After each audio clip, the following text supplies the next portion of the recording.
দেখতে পাচ্ছি ওলাফ দাঁড়িয়ে আছে। জি, ওলাফের বডি ওয়েট কেমন আছে? এটার বডি ওয়েট 1 টন হয়ে যাবে।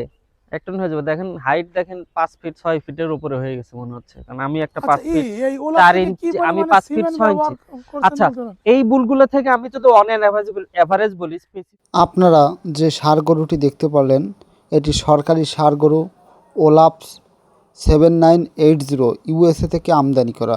এর মাঠ পর্যায়ের 10টি বাচ্চা আপনাদের দেখাচ্ছি। প্রথমে আপনারা একটি বাচ্চা দেখতে পাচ্ছেন, এর পরবর্তীতে আরও একটি বাচ্চা দেখতে পাচ্ছেন। এই বাচ্চাটি কিন্তু খুবই ভালো এসেছে, খুবই ভালো। বাচ্চাটির বয়স কিন্তু মাত্র 2 মাস। এই 2 মাসে কিন্তু গ্রোথ কিন্তু খুবই, দেহের কালার, আকার আকৃতি কিন্তু সবই ভালো এসেছে।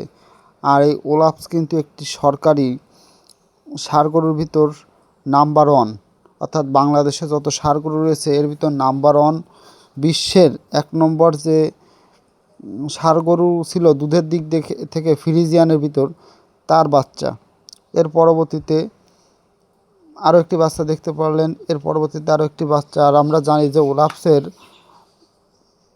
মায়ের, অর্থাৎ ওলাফসের বাবার মায়ের দুধের রেকর্ড ছিল 90 লিটার অ্যাভারেজ করে। অর্থাৎ আপনারা বুঝতে পারছেন এই ওলাফসের মাঠ পর্যায়ের যে বাচ্চাগুলো আসবে, বকনা বাচ্চাগুলো, তার দুধের রেকর্ড কেমন হতে পারে।